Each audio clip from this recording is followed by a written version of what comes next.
Imagine a sweltering July afternoon in Manhattan, 1857. A haze of smoke hangs over Baxter Street, rising not from chimneys or kitchens, but from burning carts overturned in battle. Hundreds of men are in the streets, bricks in their fists, pistols flashing, cudgels smashing skulls. On one side, immigrant Irish gangs, the infamous Dead Rabbits and their allies, pour from the 5 Points with savage cries. On the other side, the Bowery Boys, decked in their stovepipe hats and firemen shirts, surge back with equal fury. And caught between them, bleeding and beaten, is the battered uniform of a police officer, stripped of his badge, his club torn away, left half naked by the mob. The city's guardians humiliated in broad daylight as the gangs declare war not just on each other, but on the very authority of New York itself. It is July 4th weekend, Independence Day no less, and the city that prides itself as the Empire City is turned into a battlefield. For 2 days, the gangs of New York rule the cobblestones. The Bowery shrieks with war cries. Mulberry Street is an arena of smoke and blood. And the question in every citizen's mind is terrifying. Could New York's gangs actually be stronger than its police?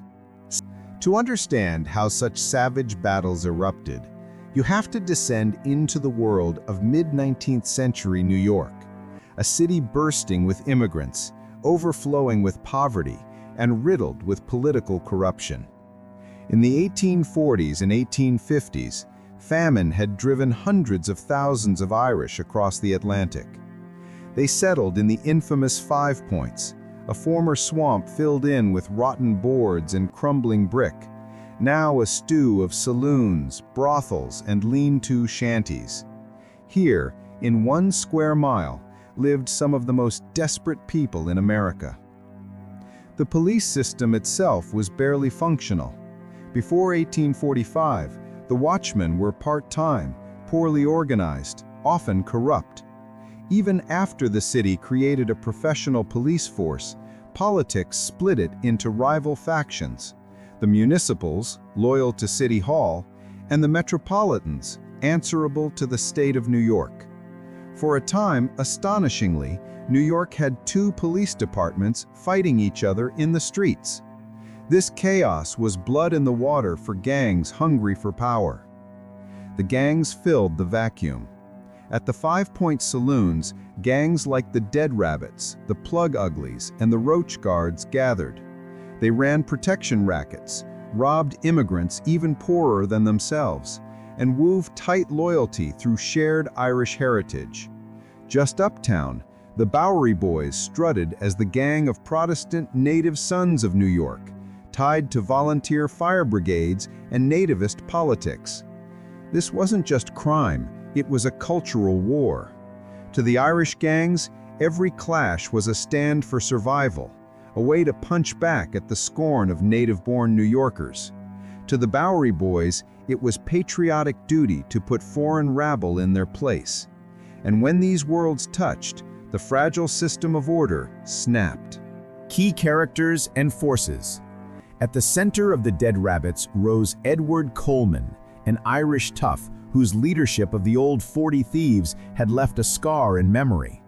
Though Coleman met a gruesome end for murdering his wife, later figures emerged to pick up the mantle. These Irish gangs weren't just violent youth, they were prototyping an organized system of feeders, older thugs commanding little Dead Rabbits, gangs of boys pickpocketing and fighting their way into the adult ranks. Arrayed against them, the Bowery Boys embodied flamboyance.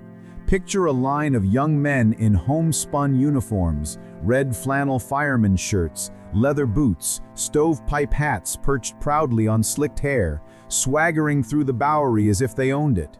Their leader of myth and real terror alike was William "Bill the Butcher" Poole, a pugilist and butcher by trade, a know-nothing political enforcer by reputation. Though Poole himself would be killed in 1855, the spirit he instilled lived on, crushing Irish gangs and defending the Bowery. The New York police found themselves in the middle. Their numbers were small, their loyalties divided, their trust from citizens near zero. When riots broke out, squads of police were sent, but often they were beaten down by mobs 200 strong. One officer in the 1857 riot was dragged down, stripped of his badge, beaten unconscious, and left naked in the gutter. If the city could not trust its guardians, who could it trust? The Savage Battle of 1857. On July 4, 1857, the tensions snapped. Independence Day fireworks masked something darker.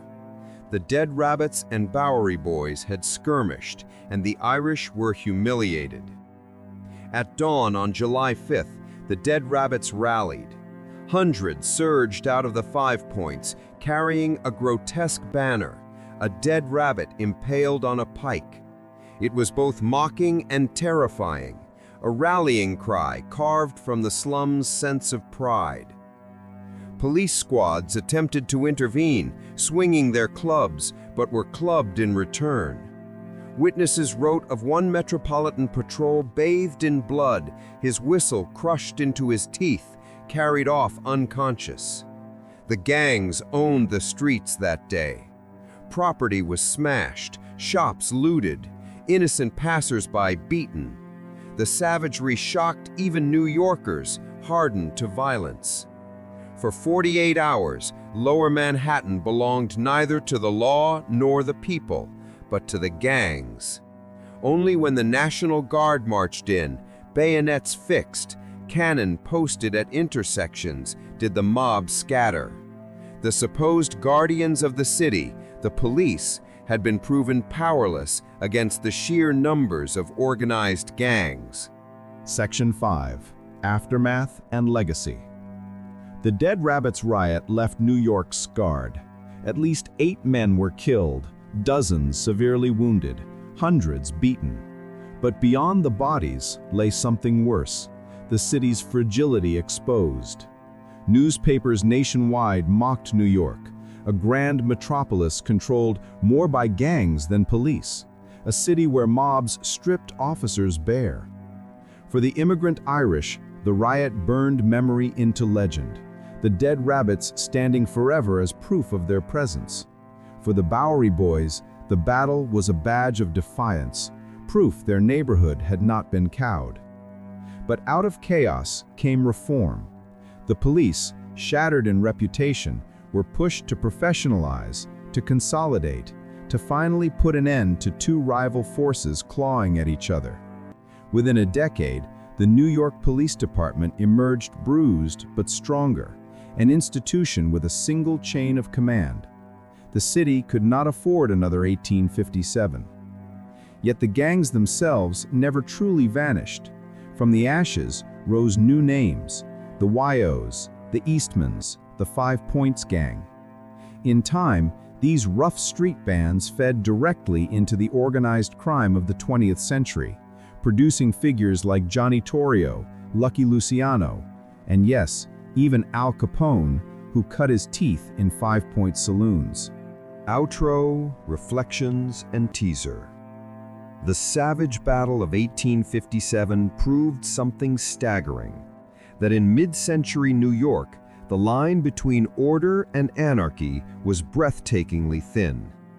Gangs like the Dead Rabbits and Bowery Boys weren't just rowdies, they were surrogate armies. And for 2 days, they toppled the authority of the police itself. Their legend, immortalized later in Herbert Asbury's The Gangs of New York, still echoes. It was a savage warning. When poverty meets prejudice, when law falters, when politics divide, then the streets will choose their own rulers, and law will have to fight fire with bayonets to take them back. If you've enjoyed this deep dive into New York's bloodiest gang war, make sure to subscribe, like, and comment where you're listening from. Coming soon, we'll continue the saga to the draft riots of 1863, when mobs of thousands took on police, militia, and even the Union Army. You won't want to miss it. Good night, And remember, the cobblestones of history are soaked in more blood than we ever realize.